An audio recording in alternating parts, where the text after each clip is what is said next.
Hi everybody. We're going to talk a little bit about source integration. And we are going to explore what that looks like with MLA and APA writing styles. Okay, first we're going to talk about paraphrasing. But what is paraphrasing? Here's my fan. Excuse me. Paraphrasing, simply put, is putting somebody's other words into your own words. Okay, it's taking a direct quotation and reiterating it, rephrasing it into your own words. For instance, if we're quoting something that originally states, and this is a direct quote, quotation mark, Firefly was canceled prematurely because of unsatisfactory ratings. Even so, the general consensus is that Firefly remains the most awesome sci-fi western in Fox's broadcasting history. End quote. We want to use that in our own writing, but we want to paraphrase it. So what we could do is keep in mind we have to have the original meaning and the original context in our own words. So what we want to do is rephrase that, put it in our own words without changing that meaning. So what we would do is say something like, Firefly is still one of the most beloved television shows of its genre to date, despite being canceled due to low ratings. See, we're saying the same thing, except we're not using a direct quote. We're taking the main idea, keeping it the same, and putting it in our own words. So that's what paraphrasing is. But what does it look like when we integrate it in MLA? Okay. So what we want to do is make sure that we keep that same meaning in our paraphrase content, but we also have to give credit to who had the original idea. So in this instance, we're going to say that that original content came from an article that was written by me in 2014 on pages 14 to 28. So what we want to do is put our paraphrase content in there and then make sure that we put in parentheses the author's last name and the page number. Now remember, this is for MLA. Okay, so we put our paraphrase content, Firefly is still one of the most beloved television shows of its genre to date, despite being canceled due to low ratings. Parenthesis, Rowan, page number 18, and parentheses followed by the period. Now if we introduce our text, if we introduce our author in our text, say we say Rowan explains, and then we put the paraphrase content in there, all you have to put in the parentheses is the page number. So if you introduce the author in your citations, you only have to put the page number for MLA. In APA, it looks pretty similar, but the numbers are a little bit different. Again, this is for paraphrase content. What we would do for APA with paraphrase content is after our paraphrased words, remember Firefly is still one of the most beloved television shows of its genre to date, despite being canceled due to low ratings, is our paraphrase content. In parentheses at the end of that for APA, we would put the author's last name, followed by a comma, and then the year that it was published. So it would be Rowan, 2014.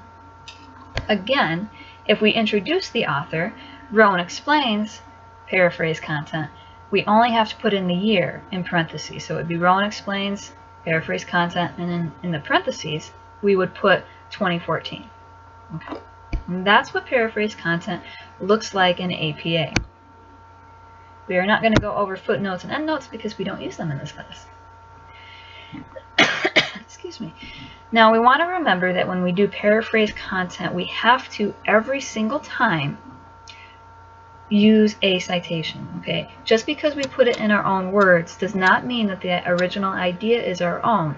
So we need to be sure to put in a citation that indicates the author, and depending if we're using MLA or APA, the page or the date. Okay, so always make sure we have citations even if we're paraphrasing that content.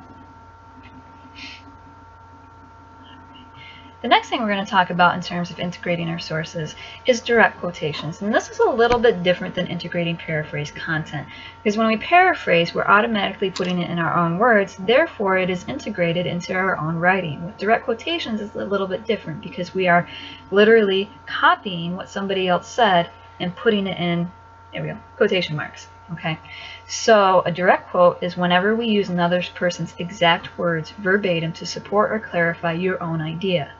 For example, if the original text states, and remember our quotation that we're using, Firefly was canceled prematurely because of unsatisfactory ratings. Even so, the general consensus is that Firefly remains one of the most awesome sci-fi westerns in Fox's broadcasting history. That's straight up a true statement. You should totally check out Firefly one day. So that's our direct quotation. How can we incorporate that into our text? we want to have a lead-in sentence, and more about that in just a second. So we want our direct quotations to look something like, lead in with our own words, although Firefly was canceled, comma, it's still, and then in direct quotation marks, always put direct quotations in quotation marks. We would have our direct quote. Quotation mark remains the most awesome sci-fi western in Fox's broadcasting history. Now, when we do direct quotations, we have to do a little bit more work in terms of integrating them. Okay. We need to start out with your own words. Remember, and this is in our Mind Edge discussion as well, and our announcement from earlier this week, we need to be sure that we have what we call signal phrases, or lead-in phrases, or anchoring phrases. You need to start your direct quotation reference with your own words. Follow that by a comma, and then in quotation marks, and that's always important, put in that direct quotation. So it's going to sound, again, something like, although Firefly was canceled, comma, it's still, direct quote, put in your direct quotation, and then your citation. Okay, so always remember to integrate fully a direct quotation. Start with your own words. Do not just drop your quotation in there. Let's have lead-in sentences, anchoring words, that kind of stuff, to connect the direct quote to what you are saying. So what does this look like? In MLA, we want to have our lead-in statement, and then we have our direct quotation, and then, just like with paraphrasing stuff, you need to put in the author's last name and the page number that it came from. Okay? Notice that the period comes after your parenthetical citation. Okay, so for MLA with a direct quotation, lead in with your own words, put in that direct quotation in quotation marks. Those quotation marks are key if you're doing a direct quotation. Followed by parenthesis, author's last name, the page number it came from, parenthesis, period. Okay. All right. Again, before we go forward, if you introduce or reference the author, say Rowan explains, although Firefly was canceled, comma, it's still, put that direct quotation in there. And then in the parentheses, all you have to put is that page number. So if you reference the author, you only have to put the page number in parentheses for MLA.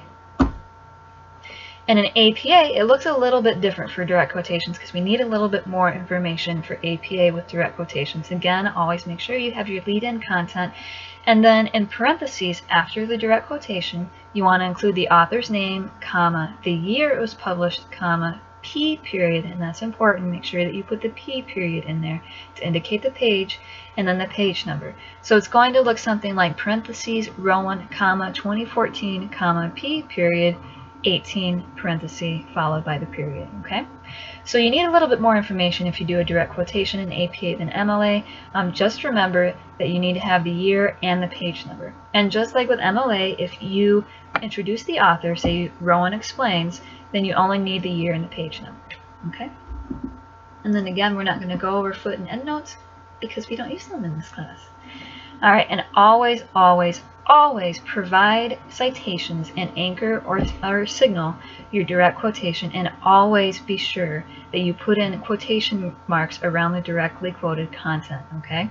And this is going to prevent you from inadvertently plagiarizing, while it's also supporting the intellectual property of the person who wrote that content that you are directly quoting. Okay.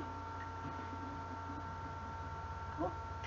And remember, always, always, always feel free to ask. We are learning new skills here with MLA and APA citations. Many of us may have, been familiar with this, but now we're being required to make sure that we're doing it accurately and consistently. So if you have any questions at all, let's hit the discussion boards, email me, text me. Remember, I am happy to preview your essays and any of your work before you submit it to make sure that we are supporting our credibility and academic honesty by making sure that our citations are correct. If you have any questions, you know how to get a hold of me.